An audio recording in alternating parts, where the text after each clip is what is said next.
So welcome everyone to our March VISTA training offering. We have site evaluations presented by Susan Lopez, who was a VISTA and is famous in Arizona for her Mickey Mouse pancakes, so I've been told. Um, She's a head researcher at Mathematica Research, and she's volunteered her time to put on this presentation. So I will pass it off to her to get the ball rolling. And thank you for being with us today.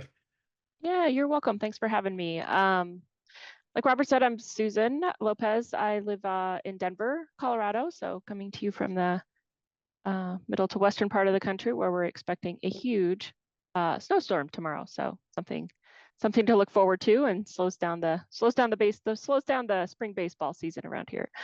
Um, it's a pleasure to be with you today. Like I said, Robert said, I served as a VISTA AmeriCorps VISTA member in rural Arizona a long time ago, and served not only with a literacy project, but I also lived and served in a shelter for women where I often made breakfast, and that's when I made my Mickey Mouse pancakes. So that's the Mickey Mouse pancake story, and I guess one of the things I'm famous for in Arizona.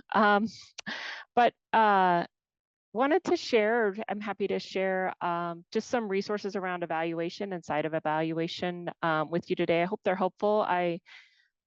Is a quick plan for the day. This is courtesy of Robert. So just filled in a few pieces around the presentation. And what I really did was just kind of share some of the work that others have done around evaluation that I think is pretty strong and makes it accessible and hopefully maybe helpful to you. I can also share some larger resources. There's just a ton of resources out there and a lot of availability around work that's focused on evaluation and specific to evaluation on AmeriCorps. One of the things that I'm really lucky to be able to do, and was lucky in the past to be able to do, and this is how I know Amy, is to work in DC when AmeriCorps was pretty new in the mid 90s, and had an opportunity to work on some of the beginning parts of AmeriCorps, and now have I'm in a lucky spot where I'm able to kind of bring that full circle, and I work with the Office of Research and Evaluation at AmeriCorps to support that office in creating resources like this for folks like you who can use it in the field, and how we can really use what you're learning in your VISTA project and what other VISTA projects are learning across the country, AmeriCorps state and national projects, NCCC projects, and what used to be called Senior Corps. It has a new name. Everything in AmeriCorps has a new name, it seems like often, but but it's the same, even from when Amy and I served. So same program, lots of different names, but also a real intentionality on the part of AmeriCorps as an agency to be thoughtful about what we're learning across the country, what we have learned over the many years that AmeriCorps and Senior Corps and VISTA have been in place, and how do we share that more globally, and how do we create resources around that. So that's part of the challenge that I work on a daily basis, and again, a real privilege, and something I'm really excited about doing and find to be really fun and engaging. So I hope that you do too. Also work on a project that's with the Department of Education, and I'm going to share some resources from that as well. That project is really focused on bringing, similar to AmeriCorps, but really learning what we're doing across the country and working on some evaluation and resources to help us all learn together about this in the education space as well. So the tutoring example to share today, but you'll see on these slides, this is the first slide to just get us started, but I brought in the slide background from the slides that I'm using. So and I've shared the links with you at the end. So if you have interest in certainly more information on and how to work on or work with evaluators, there's a lot of resources and availability out there, which I'm just going to show you a few today. But what I thought we might get started with is, if you want to just maybe use the chat, is tell me just a little bit maybe about what you think of when you think of program evaluation or site evaluation, what that means to you, kind of what your experience is, or any questions that you have would be helpful. And I can't actually see the chat. Maybe I can.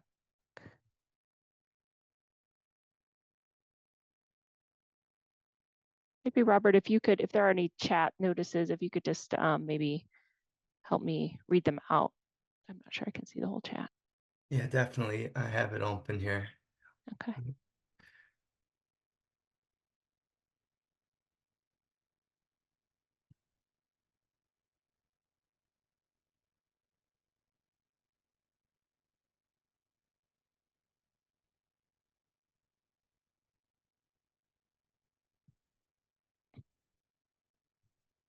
All right, well, I'm going to hold on this question and I'm going to come back to it at the end. So if we can talk about it a little bit, describe evaluation, and then if you have any questions or ways that we think about it differently, then we can talk about it at the end. So I can my slides to flip here. There we go. So you'll see here in AmeriCorps background, these are really, these are not really, these are slides that were prepared by an AmeriCorps contractor. You see NORC at the University of Chicago. If you go on the AmeriCorps website, there's something called the Evidence Exchange. You can find this and many other slides and resources around AmeriCorps and research and evaluation on the AmeriCorps website. But I thought I would share these with you today just to kind of get us started with kind of an overview, and then I went a little deeper on one aspect of evaluation. But so when you see this background, this is definitely not my slides, but slides that were produced by AmeriCorps. Let me just talk through. So basic steps in conducting an evaluation. There's the way that they think about it is there's 4 phases to an evaluation cycle. So planning is the first phase. You need to really be thoughtful about planning for an evaluation, developing the evaluation, implementing the evaluation, and then most importantly, how you make changes or take actions based on the evaluation with the intention of improvement. So this is the kind of cycle or the way and the stages that AmeriCorps in this place thinks about evaluation. So they break out each stage into some different steps. So you'll see some steps here. The planning phase includes thinking about building a program logic model, which I highlighted because I thought we would talk about that a little bit more today. Defining the purpose and the scope of your evaluation. So obviously, why are you doing it? And are there specific areas when you think about scope that you're interested specifically in learning more about? In the space of AmeriCorps, it talks about, they think about as many AmeriCorps projects have an evaluation. So how do you budget for an evaluation? What does it cost? There's lots of opportunities and places where you can hire an evaluator, and often do, where so you have someone who's external to your work and your project who's evaluating it. So obviously they're more partial and objective when thinking about the evaluation.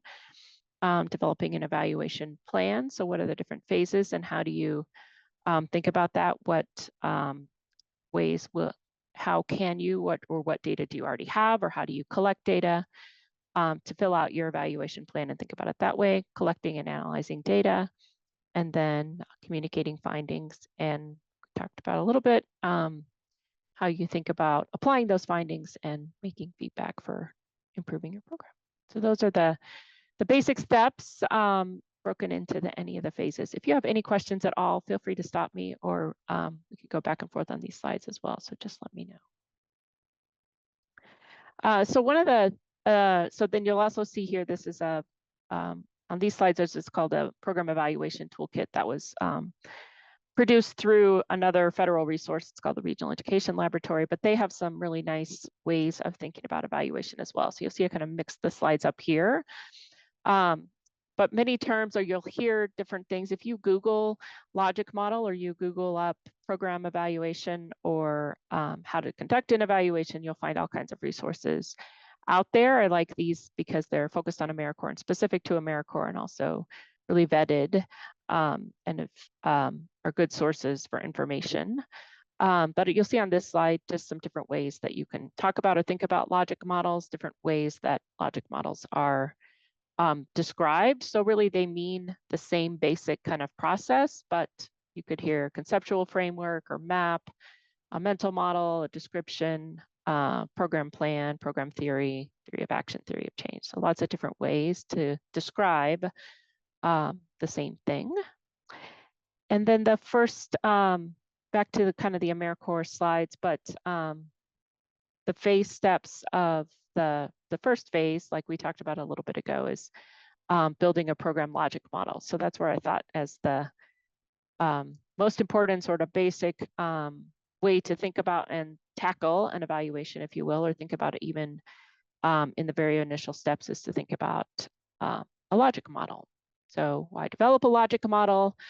It's a really nice way to generate a clear and shared understanding. So if any of you worked on logic models before, I know that when I have it, creates a really nice space for an internal and external team to really decide and generate and think about a shared understanding of how the program works. You'll see as you think through a logic model, you really have an opportunity to discern and think together about really important questions that get you to scope and to basically kind of a theory of action or your ideas as to what you're doing or what your intervention is or your program and how you expect it might have an impact on the communities you hope to serve.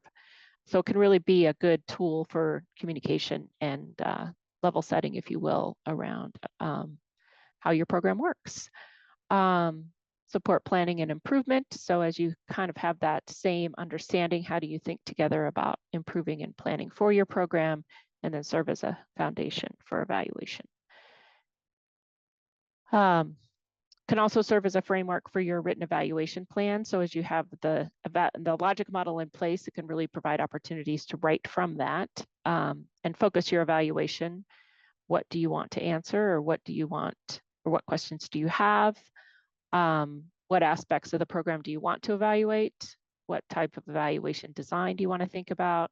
Like we talked a little bit about earlier, what information are you interested in collecting, measures and data collection methods, and then the time frame. So how do you bound it into a time frame that's manageable and meets the needs that you have and also the resources that you have to conduct the evaluation and make meaning out of it? Again, some other ways of thinking about it: why create a logic model? Create a common language can also really get you to a place where you're speaking the same language and using the same vocabulary. Making connections between components of your program. It may make you think about things in a little bit different way, and then to support the activities of a program evaluation. So I know in a lot of the work that I do, we will take a minute and often go back to the logic model and test it, and think about how do we think about the work that we're doing, and does it translate back to the logic model, which is sort of our baseline agreement about the work we were planning to do together.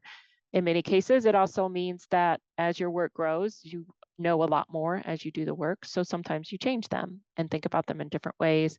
But it helps a team really come together and make those changes intentionally as well. So here's some steps to building a logic model. I'm going to stop for just a second to make sure there's no questions or comments. You want me to slow down?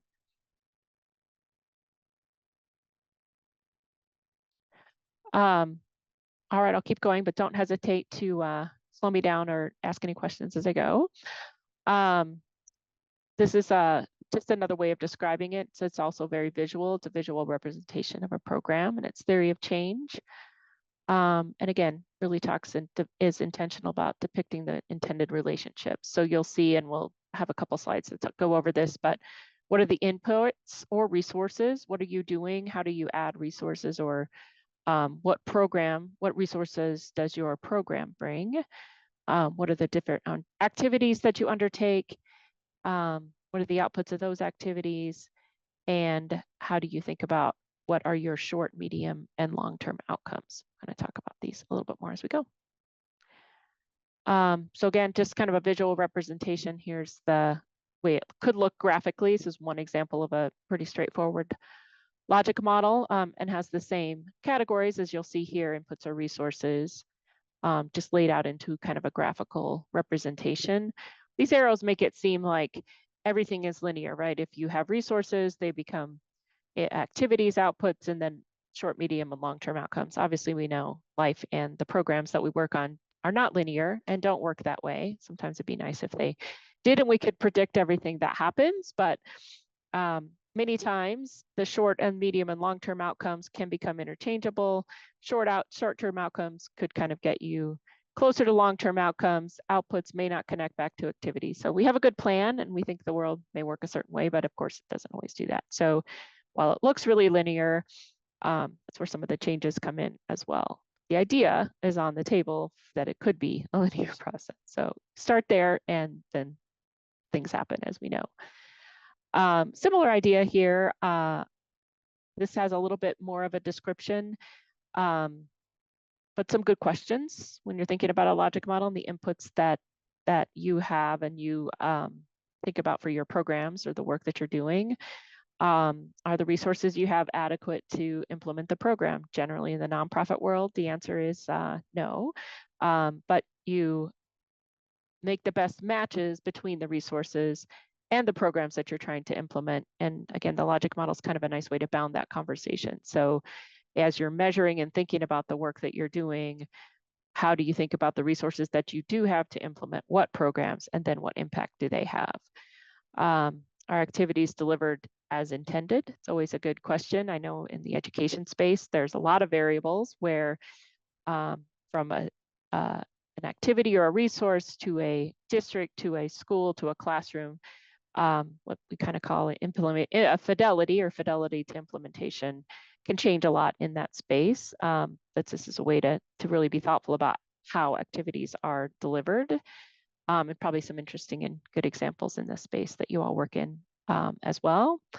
And then how many or how much was produced. So these are the outputs. How many interventions were delivered, how many in all kinds of different spaces, but how many trainings were delivered or resources were offered to clients, or capacity building to local food banks, perhaps. So what exactly was produced and how can you quantify that? Think about it in a bounded way in order to measure it. What are some of the short-term outcomes? Could be changes in knowledge, attitudes, and skills. And some of the ways to measure that might be around surveys or feedback and that kind of thing from potential clients. Medium-term outcomes, are there changes in behavior, changes in procedures, practices, and policy? And then long-term outcomes, obviously what we're all looking for.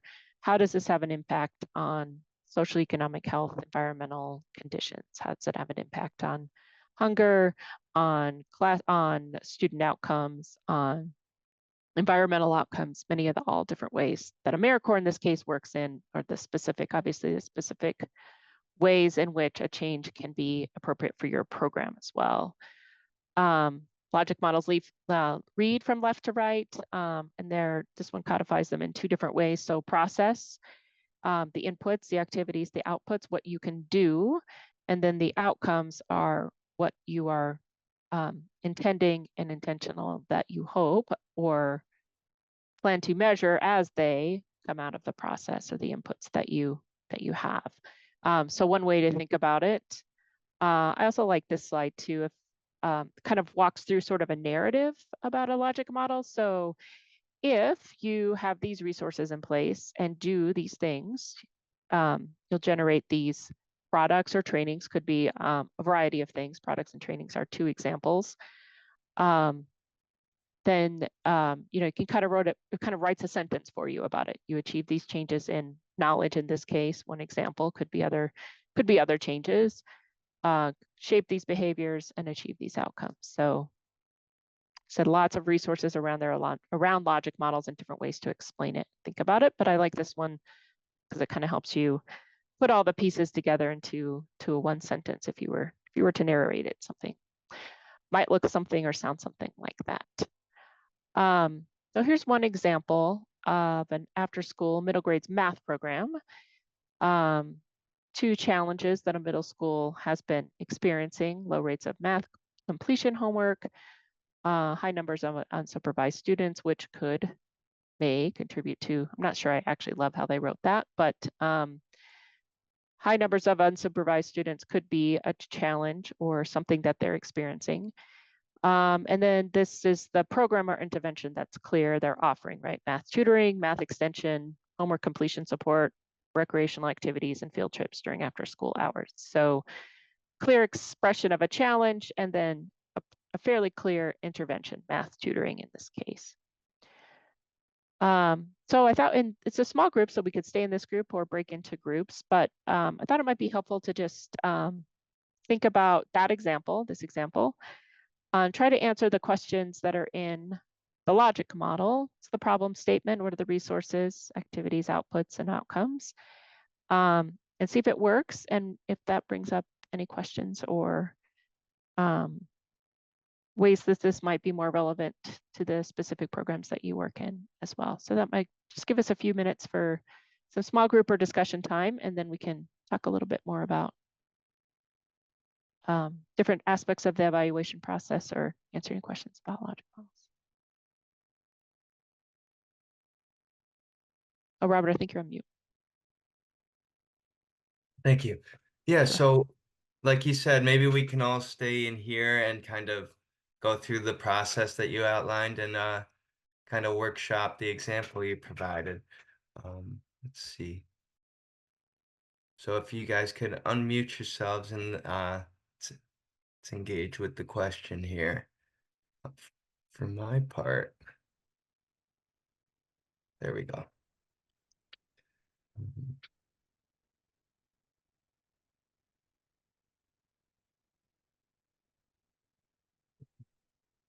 Which would mean, guys, that you do have to unmute microphones to engage in this group activity.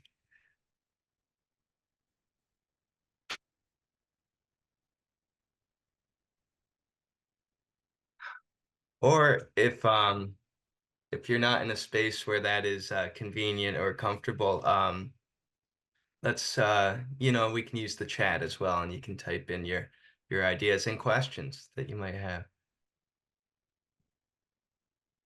Well, I think there's a lot of crossover between the example here and probably the work that you're doing with anti-hunger. And I think it's really helpful to think about, what metrics. We've got Victoria shared this great picture, and Susan will definitely identify with this. Victoria's got this great project going on doing pharmacy. I don't want to put her on the spot, but if you're up for it, talk a little bit about the RX stations that you've been setting up.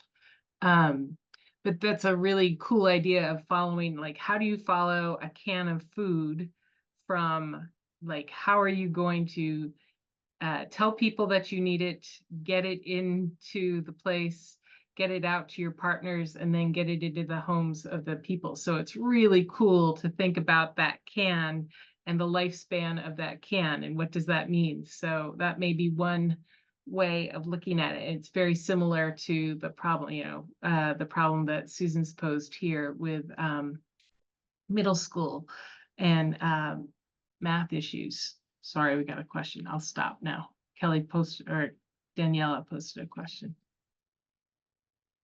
Yeah, I can read that too. So Daniela asks, you mentioned it would be good to have an outside program evaluator to come in. Do you have a range for how much that might cost?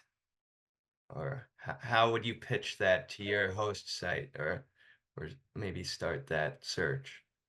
That's a great question. I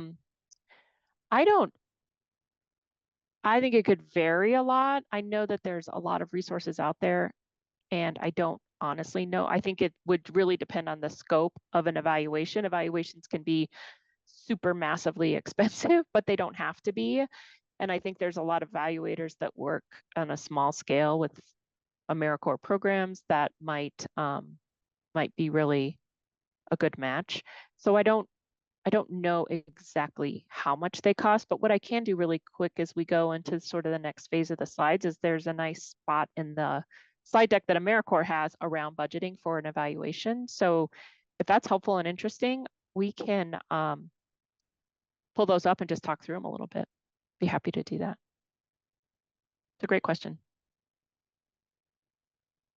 And I think also you can as you think about hiring an evaluator, coming to the table, having thought about some of these issues that you know an evaluator is probably going to start with a logic model in most cases, or some of the questions that are in a logic model. So as you think about hiring an evaluator, thinking about some of these questions as you bring them into the conversation can help kind of expedite that process. And I'm not saying it would make it cheaper, but it might also, kind of bring you into the same conversation and anticipate the kinds of questions that they're going to be asking you as you budget for and think about bringing someone on to help you with an evaluation. It's a great question, though. Oh, she added a little bit more, so I'll keep reading. Sure. So what would you look for when hiring a program evaluator package? I'm not sure if package is the right term, she says. Yeah. Oh, it looks like you engaged with what she was looking for. So Good. Yeah, but let's there's some that's a great question, and that's a great way to take the present. We could just talk about some of that. And I can show you some of the slides around that and be happy to do that. We can kind of maybe go over this example and what a logic model, like look at the answer sheet for the question on the table if you want to, and then we can spend some time on budgeting and thinking that through, because there's some really nice resources out there on that. So I'd be happy to do that. Good question.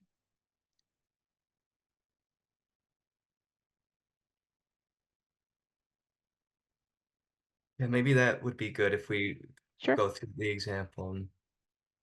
Yeah, let's do that.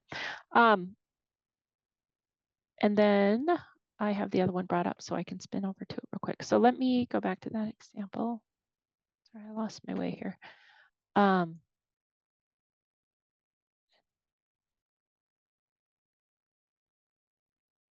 Okay.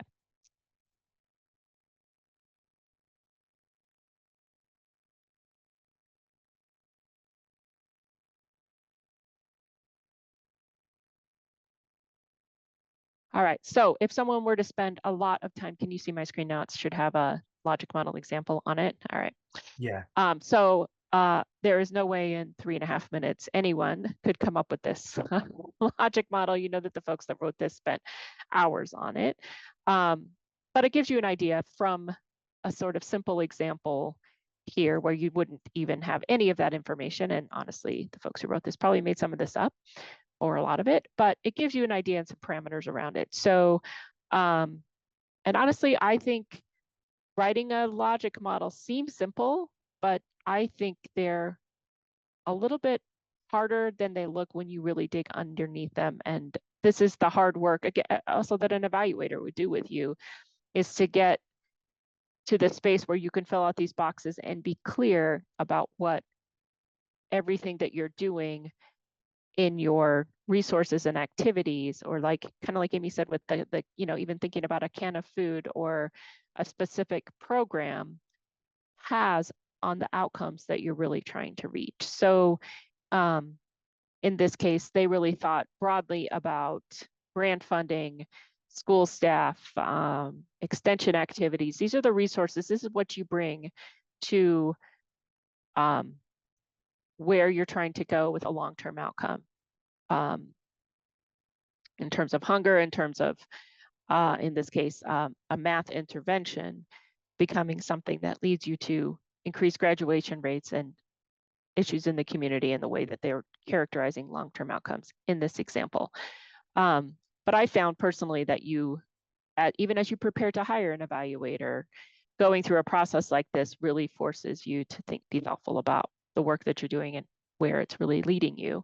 So in this example, you see a long problem statement where the connection is made more in a narrative way between the resources, activities, outputs, and the outcomes.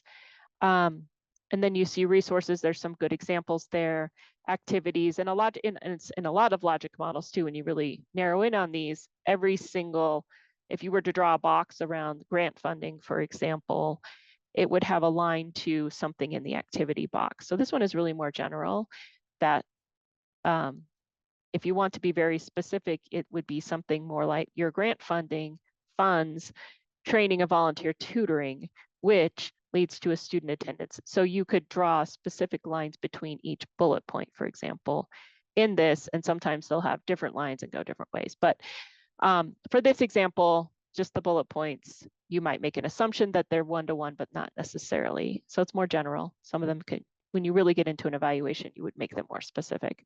But different resources that are in play, how those resources lead to activities, in this case, math activities in the space that you're working. Obviously, you better ideas than I would, but different, like the program maybe that Amy, you were just referring to, or other programs that you work with or develop and bring to life as VISTAs. What does that mean in terms of outputs? So how does that have a direct impact? What are the things that are happening because of these activities? So because of the grant funding, more students attend this intervention, for example. And then short-term outcomes, like we talked about a little bit before, would be more around awareness, or people promoting, or others outside of you promoting this specific program, those kinds of things. Midterm would be increased engagement, and then long-term would be the indicators that we're in this space looking for in terms of increased graduation rate or enrollment in math classes in high school. You get the idea. So one example, lots of different ways in which this example, which I think is pretty much made up, but gets you to an illustration of what this is really trying to tell you. It illustrate, which is kind of filling out this sentence, if you will. But like I said, I could pick this one apart and say, well, you really should link this to this, and I'm not sure this output would actually get you to that short-term outcome. And does awareness really lead to this? So you can, inside of this, and this is where it's called a theory of action, or an idea, or your way of saying, this is what I think is going to happen because of this program, and this is my idea as to how this could all work. Again, it changes. It creates a lot of space for conversation, which is one of the things I think is really interesting and even fun about working on logic models. So another example that just kind of, this is from AmeriCorps, but this is about a veterans program that's about job readiness. So just to give you, this one has more inputs, which is a little bit different than the inputs you would think about as an AmeriCorps member. This is saying more generally, if you have AmeriCorps members, what kinds of services could they provide? And then how does this play out? How an AmeriCorps member, such as yourselves, has an impact on a long-term outcome. So AmeriCorps more globally would say, because we have AmeriCorps members, these different activities can take place that would not have taken place otherwise, and it can lead you to these outcomes. So a lot of AmeriCorps some recent work that we did on AmeriCorps was, it's called the State of the Evidence, where we really summarize a lot of these, the research that's happened. This is specific to the last 5 years around AmeriCorps, and then what impact it's had on communities.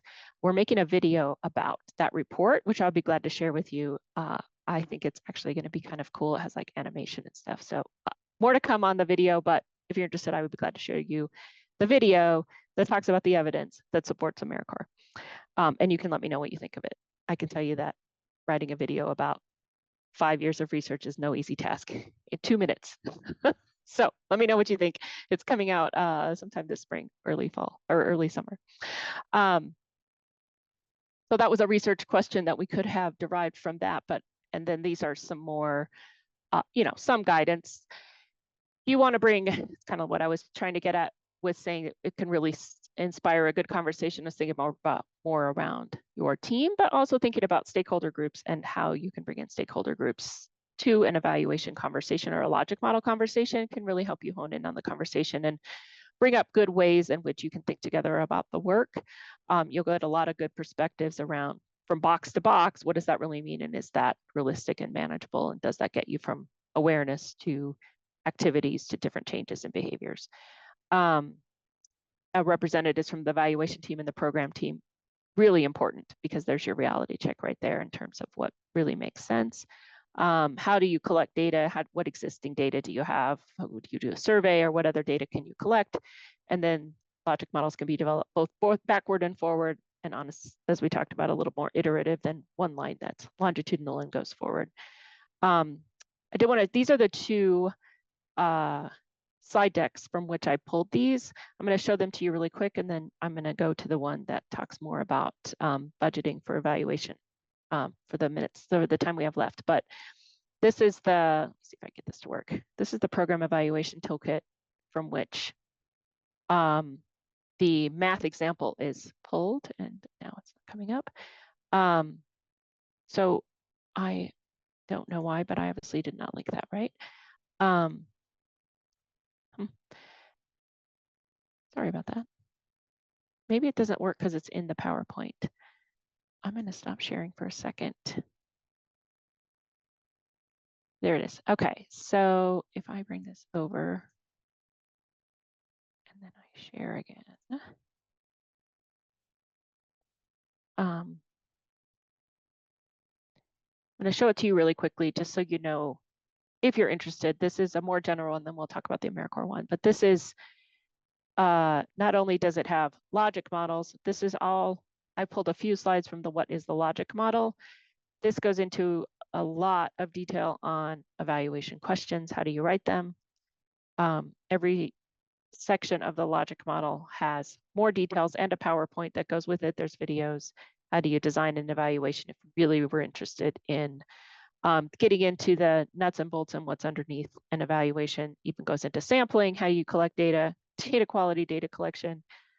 So if you really wanted to be an evaluator or think about it in a way or know what evaluators do, there's a really nice resource here that would walk you through every step and show you everything that you basically needed to know and work with you on a PowerPoint like that. So if you're ever interested, now you know that it's there, and there's a great resource there as well. But the other one then is the AmeriCorps PowerPoint that does have more about how you budget for and think about hiring an evaluator. So if you give me 1 second, I'm going to pull that up and we can talk through that for a little bit. If you have any other questions in the meantime, feel free to let me know, and I can multitask here real quick.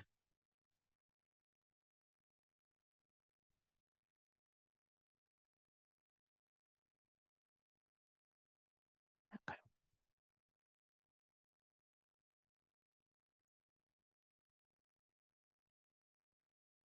There you go.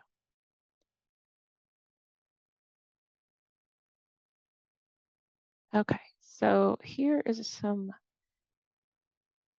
probably relevant and most helpful information about budgeting for an evaluation. Can you see that? Does that come up as a slide? Okay. All right, so let's talk through these a little bit and see if this brings up any questions or it's helpful. Budgeting for an evaluation. So what you'll want to think about is staff time, materials, equipment, and supplies, travel, if necessary for data collection. I feel like this was written before the pandemic, but travel is back. Wouldn't have been for a long time.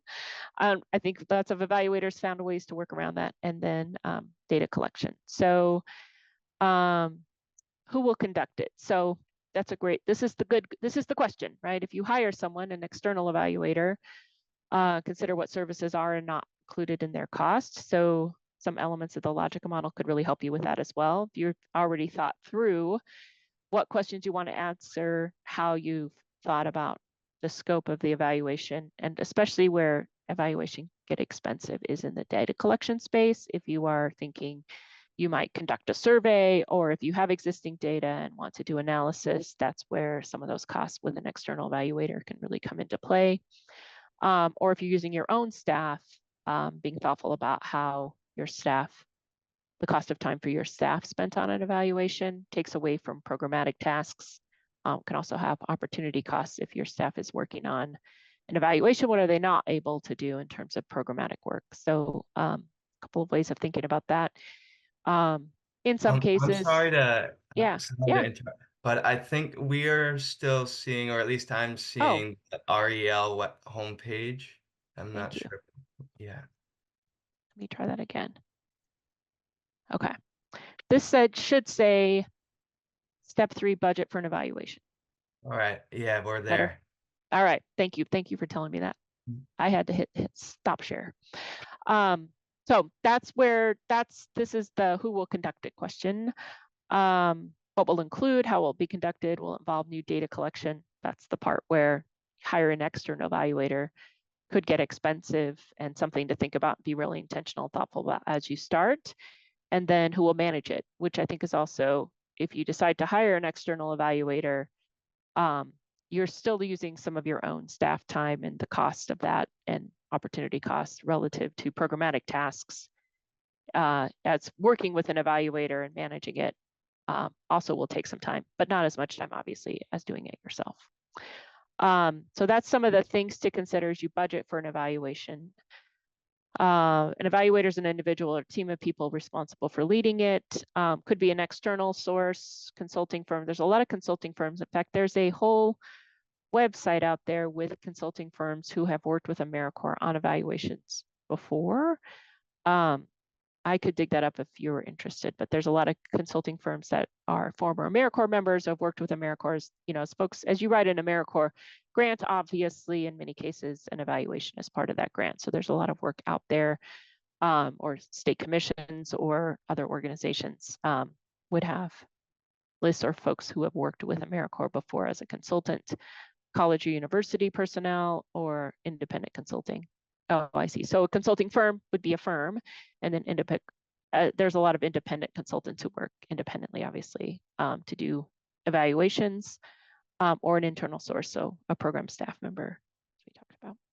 It's another possibility. Select an evaluator, again, internal or external. Consider what expertise, scope and complexity, maybe outside of your program staff. That's a good point. Sometimes a funder will require an external evaluator. A lot of funders would consider an external evaluator to be more objective than perhaps someone using as part of the organization, where you obviously have a vested interest in a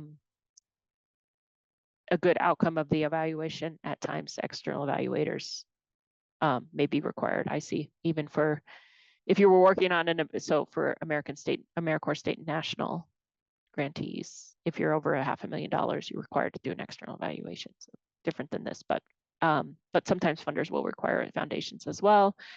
And then consider, obviously, like we talked about, implications, financial and staff time, either way, however you decide to go. Different evidence tiers. So this gets into a fair amount of examples or types of grantees. This is more geared towards folks who are looking at receiving an AmeriCorps grant. But when you get into that evidence space, that's really thinking about the data collection piece. If it's preliminary, moderate, or strong evidence, and how do you measure that and think about it, whereas an evaluator would help you with that, especially in this space of a data collection plan. Or consider you could take a hybrid approach and you do some of it and an external evaluator would do some of it as well. It's where some of these resources might even be helpful in terms of how to think about evaluation, or dig into some of the questions before you talk to an external evaluator. And then selecting an evaluator. So consider, wait, we already did that. There we go. And then how do you find one?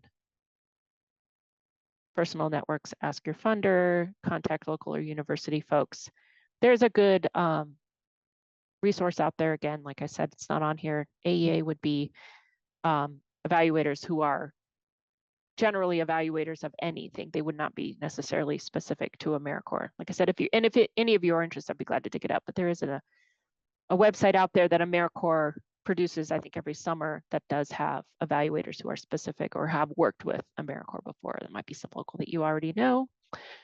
And then consider whether, so this how to evaluate formal training, experience evaluating similar programs and interventions. So some understanding of AmeriCorps programs or the topic area of anti-hunger programs might be appropriate. Thinking about the design or methods or approach of your planned evaluation and making sure that their skills match. So if you're thinking a survey would be helpful, program participants, looking for an evaluator, obviously, who has designed a survey before, who understands survey design, who has the technology. If they're going to field the survey, means send out a survey link and collect the information and the data. You know, what technology they're using for that. Do they host a survey? Do you host a survey? So really digging into questions like that you'd want to understand before you sort of sign on the dotted line with an evaluator. Their capacity, if they're a one-person shop and you're trying to evaluate a state national or a national AmeriCorps program in this case, then you would think about their capacity and make sure that they had the evaluation capacity to do the work. Personal style, so are they a good match for your staff or organization? Are you going to be able to work together? Ability, no interest, no conflicts of interest. And then, yeah, that's what I was saying. Experience working with AmeriCorps, specifically and understanding that intervention could be really helpful. And there are a lot of them out there. And then kind of this goes into, if you go back to our original, we kind of talked about the planning step. This gets more into the development step. So how do you develop an evaluation plan? And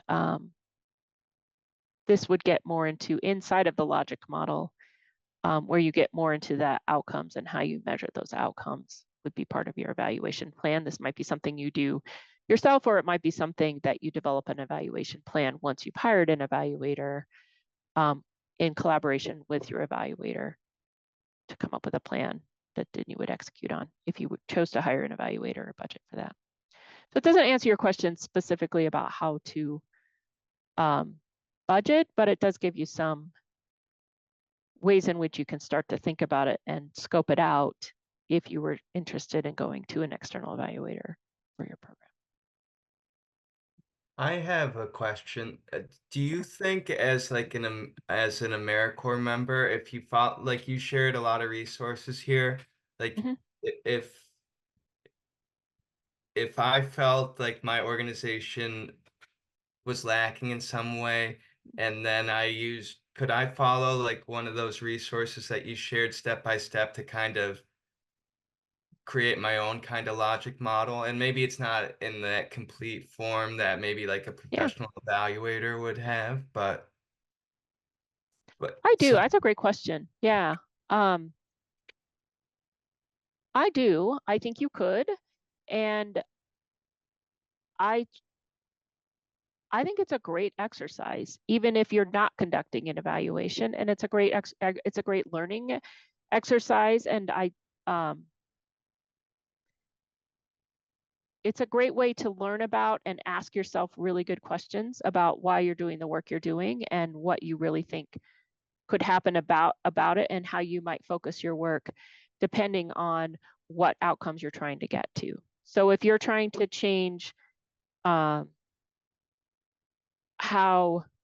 if you're trying to have more of an impact, how is what you're doing on a day-to-day basis getting you there? And thinking intentionally about that at the very beginning and revisiting that as you go along is never a bad idea. That's always good, right? It focuses you. It also helps you think about things in a way that you can share more widely and share more clearly with others. So it's a great question. I think having a logic model is always a good idea, whether you're doing an evaluation or not, because it just makes you intentional about the work you're doing. And if you do it here, or if you're interested in the nonprofit sector or working in this sector, if you ever, if you're thinking about going to graduate school or doing different things or working in any of these spaces in a nonprofit space where you're really trying to make a difference, being intentional about what difference you can make with the resources that you have is always a good idea. And it's always good to be clear about that because it helps you communicate your mission, and it also helps you with your teams or your communities to be clear about what work you're doing and how you and your stakeholders are working together in that space. So I think it really has some value. And even in that space, even if you weren't conducting an evaluation, it helps you conduct an evaluation kind of on your own. And if I were to suggest a resource, I would actually suggest the AmeriCorps one is good and is more specific to AmeriCorps, but the one that I pointed out, the REL one with the whole toolkit, really isn't, like, it has worksheets and videos and everything else, and is a great tool to help you go step by step and explain everything.